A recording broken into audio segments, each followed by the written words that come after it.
Bonjour à tous et bienvenue sur la Banque Postale Asset Management Télévision. Les marchés actions ont signé de belles performances en juillet. Cette tendance va-t-elle se poursuivre? On voit cela tout de suite avec Rachid Medjaoui. Rachid, bonjour. Bonjour. Alors finalement, on a eu un rebond après les corrections de mai et juin. Effectivement, la bonne nouvelle, c'est que les marchés ont pratiquement ou complètement rattrapé les pertes qu'ils avaient subies lors de la correction du mois de mai et du mois de juin. Donc c'est très clair sur les marchés actions. C'est également relativement marqué sur les taux, puisqu'on avait eu, vous vous souvenez, des tensions très fortes sur les taux d'intérêt à long terme. Il y a eu un certain reflux, mais on n'a pas retrouvé par contre les points bas de mois mai. Et puis par contre, c'est un peu plus compliqué les évolutions de devises. On a eu l'euro qui se déprécie puis qui s'apprécie contre le dollar. Est-ce que c'est l'action des banques centrales qui a soutenu les marchés? Absolument. Les banquiers centraux sont de nouveau intervenus de manière ferme, avec un objectif qui est commun à toutes les banques centrales, calmer le jeu. Alors la Réserve fédérale, qui avait allumé le feu, est venue jouer le pompier en disant que oui, bien entendu, il fallait se préparer à terme à la fin de cette politique monétaire ultra expansionniste qu'on a depuis la crise de 2008. Mais non, il n'y a pas d'urgence. Le calendrier sera très graduel et il faudra des conditions très précises. Baisse du taux de chômage est relativement fort. Et puis, inflation qui remonte. Donc si on avait par exemple une baisse du chômage et pas d'inflation, ne diminuerait pas sa politique de liquidité. Intervention également ferme de la BCE qui a rappelé que les taux d'intérêt de la zone euro n'avaient aucune raison de ceux des États-Unis. Puis enfin, même en Chine, la Banque centrale de Chine est intervenue pour, là aussi, remettre de la liquidité dans le marché et éviter ces craintes de crédit crunch. Alors vous avez parlé de la BCE, elle a manifestement changé sa stratégie de communication. En quoi est-ce important? Dorénavant, la BCE, et c'est un vrai changement important, annoncera son calendrier avec une visibilité très claire sur ses orientations de politique monétaire. Ça veut dire quoi? C'est-à-dire que M. Draghi nous annonce maintenant que non seulement il maintiendra les taux d'intérêt très faibles, voire il les baissera, mais sur une période très prolongée.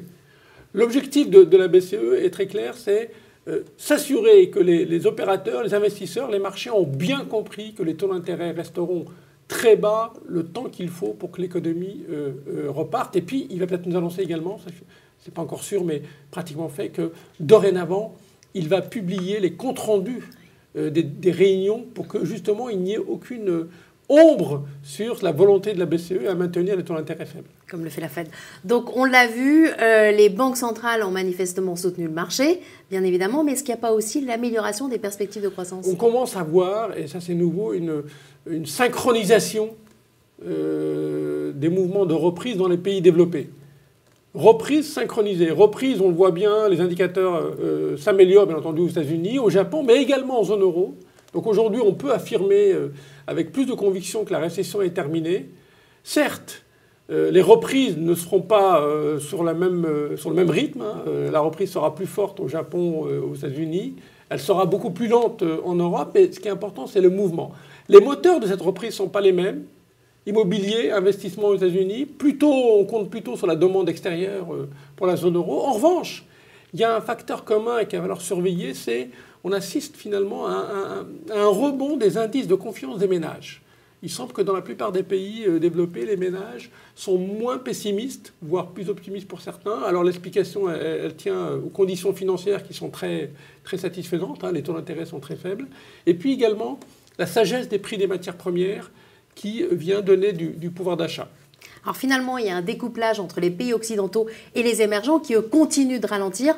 Est-ce que ça vous inquiète? On assiste à des devises, à une forte baisse des devises des pays émergents qui oblige les banques centrales de ces pays à remonter les taux d'intérêt à un moment donné où les économies sont en train de fortement ralentir. Alors pourquoi les banquiers centraux font ça? Simplement parce qu'ils n'arrivent pas à défendre leurs devises ou ils ne veulent pas avec les réserves de change, puisque les réserves de change ont pas mal baissé. Et donc, potentiellement, là, on a l'embryon d'une possible crise des balances des paiements, comme dans le bon vieux temps. Donc, il faut faire très, très attention. Alors, cela étant, quand même deux bonnes nouvelles. La première, c'est que les Chinois sont intervenus.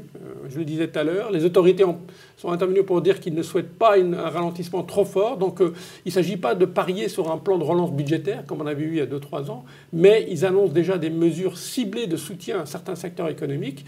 Et puis, deuxième chose, l'autre élément qui avait mis le feu dans les pays émergents, c'était cette peur de forte hausse des taux longs aux États-Unis. Or, je le disais tout à l'heure, la Réserve fédérale, M. Bernanke, rassure plutôt sur ce côté-là.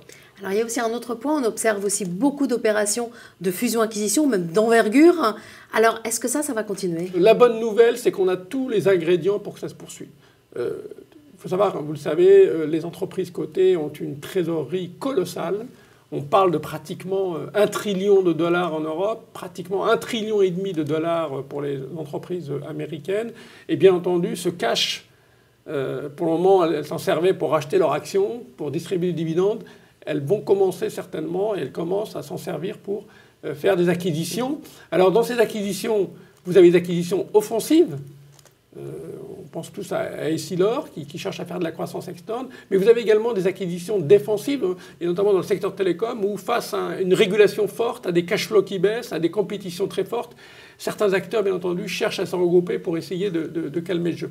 La mauvaise nouvelle, entre guillemets, c'est que c'est un facteur qui, en général, suit les marchés boursiers. C'est-à-dire que ce n'est pas un facteur qui peut pousser tout seul à la hausse. En revanche, si la hausse sur les marchés actions se poursuit, qu'on dépasse un certain seuil, oui, ce facteur va venir accélérer la hausse des marchés actions. Alors, on l'a dit en début d'émission, il y a eu un rebond marqué sur les marchés actions. Alors, est-ce que vous restez surpondéré? Oui, on reste surpondéré.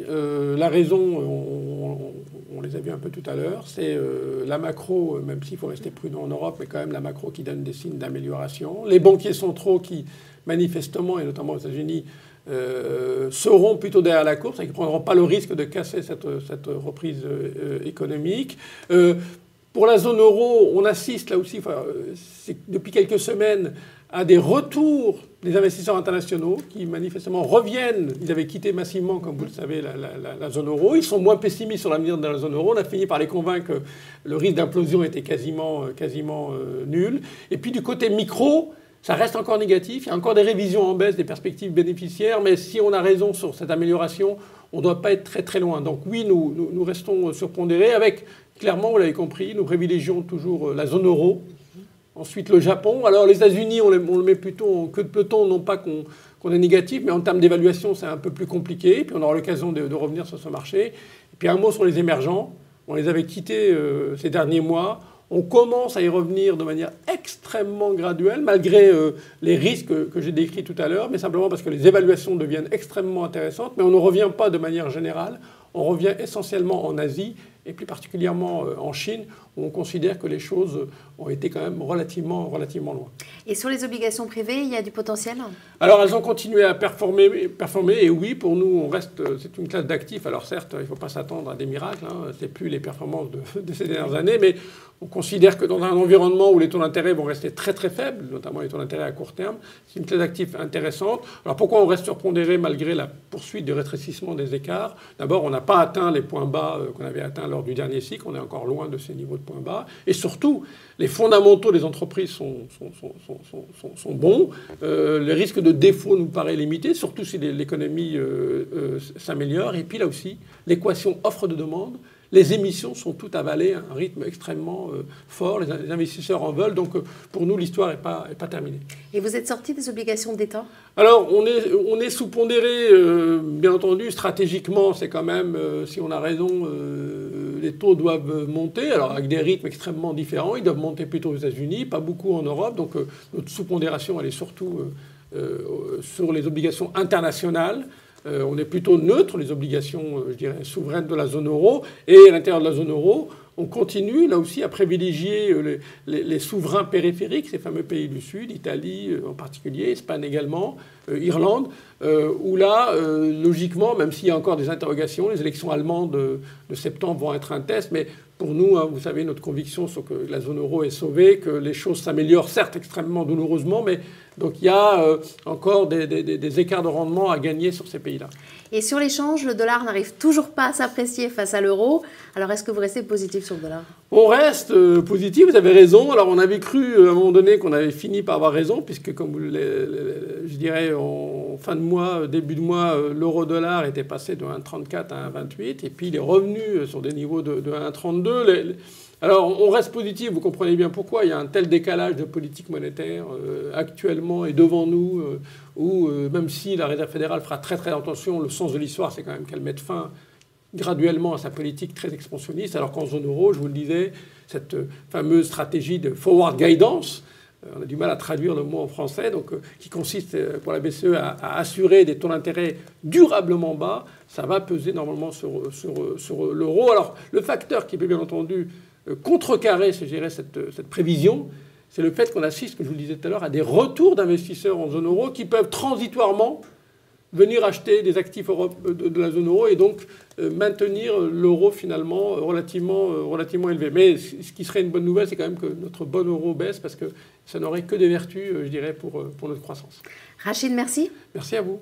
Quant à vous, je vous remercie d'avoir suivi ce décryptage de l'actualité économique et financière et on se donne rendez-vous à la rentrée.